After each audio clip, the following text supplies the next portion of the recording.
I always try to operate from the do no harm. That is always my intention.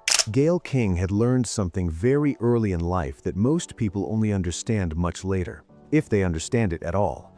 And that is the idea that stability is often an illusion carefully constructed from the outside, while something far more complex is unfolding within.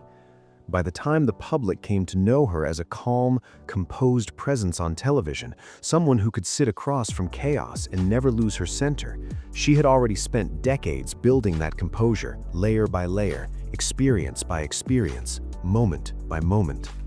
And yet, if you trace everything back, if you follow the line all the way to its origin, you eventually arrive at a single moment in time that refuses to fade. A moment so precise that it does not blur with memory, but instead sharpens with it, becoming clearer, heavier, more permanent as the years pass. She could tell you the exact minute her life split into before and after. Not approximately, not vaguely, exactly. 9:16 p.m. There's something almost mathematical about that kind of precision, like a fixed point on a graph where everything changes direction, where the slope of a life suddenly shifts, and nothing that comes after can ever fully return to what came before. It wasn't just a discovery, it was a recalibration, a sudden realization that the equation she thought she was solving had variables she didn't even know existed. That night in 1990 didn't just end a marriage, it introduced a kind of awareness that doesn't go away, the kind that sits quietly in the background of every future decision, every relationship, every moment of trust. And what makes it more complicated, more layered, more difficult to simplify, is that it wasn't just about betrayal in the obvious sense. It was about proximity. It was about familiarity. It was about realizing that the people closest to you can exist in two completely different realities at the same time, one that they show you and one that they live without you ever seeing it. And once you see that, once you understand that duality, it changes how you move through the world. But long before that night, long before Hartford and marriage and television studios, Gail's life had already been shaped by a different kind of displacement, one that didn't come from betrayal, but from geography, culture, and identity. She was born into a world that, on paper, looked structured and secure.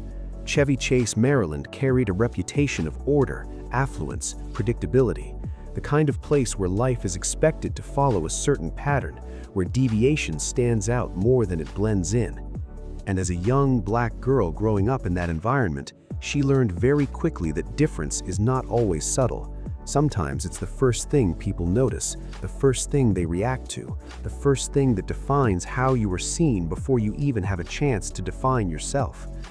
And then, just as she was beginning to understand that environment, it was taken away.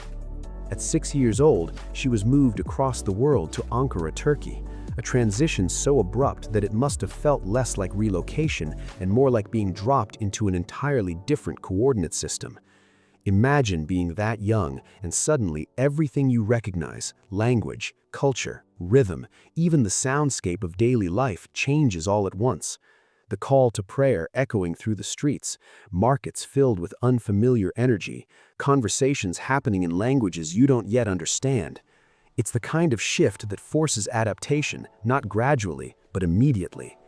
And adaptation, when it happens that early, doesn't just teach flexibility, it builds awareness.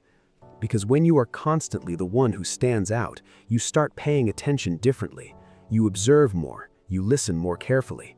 You learn how to read subtle cues, how to adjust your behavior depending on the environment, how to find your place even when there isn't an obvious one waiting for you. These are not skills most children consciously develop, but they become second nature when you grow up in that kind of in-between space. From first grade through sixth grade, Gail lived in that tension between belonging and not belonging, between familiarity and difference, between who she was and how the world around her interpreted that identity. And that kind of upbringing does something interesting to a person. It doesn't just make them resilient, it makes them perceptive in a way that is difficult to teach later in life. When she eventually returned to the United States, you might expect that things would feel stable again, that returning home would mean returning to comfort. But that's not how identity works after it's been stretched across cultures. She came back different, not visibly, not in a way that could be easily explained, but internally.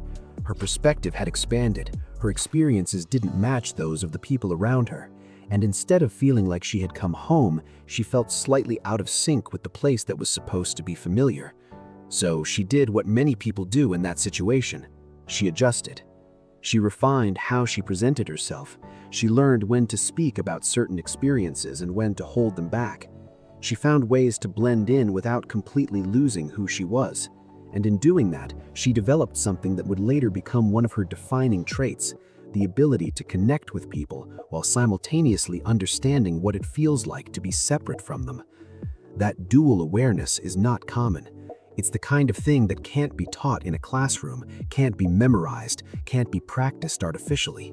It comes from lived experience, from navigating spaces where you don't fully fit and learning how to exist within them anyway. By the time she reached college, her path didn't look like it was leading towards television at all. Psychology made sense. It was structured. It was practical. It aligned with that observant nature she had developed over the years. Understanding people, analyzing behavior, studying patterns of thought, it all fit together logically. But life rarely follows a straight line, and sometimes the most important shifts happen not because of a long-term plan, but because of a single opportunity that reveals something you didn't know you were looking for. That opportunity came in the form of a part-time job, not glamorous, not high profile, just a position at a television station where the work was mostly behind the scenes, where the responsibilities were small, almost invisible to anyone watching from the outside. But inside that environment, something clicked. There's a certain energy in a newsroom that's hard to describe unless you've experienced it. It's fast, unpredictable, constantly shifting. Information flows in, decisions are made quickly, and everything operates under the pressure of time. And for someone like Gail, who had spent years observing, analyzing, understanding people and situations, that environment wasn't overwhelming. It was engaging. It was alive in a way that felt different from anything else she had experienced. And once you feel that kind of alignment, it's difficult to ignore. So the path changed. Not dramatically, not all at once, but gradually, step by step, decision by decision, she moved closer to a career that hadn't been part of the original plan, but felt increasingly like the right direction. And as she moved through different roles, different cities, different stages of her career, she carried with her all the things she had learned long before she ever stepped in front of a camera. The awareness, the adaptability, the ability to read a room, the understanding of human behavior. And then, somewhere along that trajectory, her personal life began to take shape alongside her professional one. Marriage, children, stability, at least on the surface. It's interesting how life can appear balanced from the outside, while something entirely different is happening beneath that surface. Because from a distance, everything looked like it was working: a growing career, a family, a future that seemed structured and secure. But the truth about structure is that it depends entirely on the strength of what holds it together. And sometimes those foundations are not as solid as they appear. That's what made that night in 1990 so significant, not just because of what happened, but because of what it revealed. It wasn't the beginning of something breaking, it was the moment when the break became visible. And visibility changes everything, because once something is seen clearly, it cannot be unseen. She tried to stay. That part is important, because it speaks to something deeper than just reaction. It speaks to effort, to the willingness to repair, to the desire to hold on to something that once felt real. But there are certain kinds of damage that don't respond to effort in the way people hope they will. Trust is one of them. Once it fractures, it doesn't just affect the present, it reshapes how the future is approached. And that reshaping is not always dramatic. Sometimes it's subtle. Sometimes it's the difference between fully believing someone and holding back just a fraction. Sometimes it's the awareness that even the most familiar situations can contain unknown variables. And over time, those small shifts accumulate. They become part of how you think, how you feel, how you navigate relationships and decisions and opportunities. So when people later saw Gail King sitting across from difficult interviews, handling intense moments with a kind of calm that seemed almost unshakable, what they were really seeing was not just professional training. They were seeing the result of lived experience. They were seeing someone who had already learned how to remain steady when something destabilizing happens. They were seeing someone who understood that reacting emotionally is not always the most effective response, that sometimes control comes from stillness rather than movement. And that understanding didn't come from television, it came from life. Years later, as her career reached a point where stepping away became a real consideration, that same underlying story remained present, even if it wasn't always visible.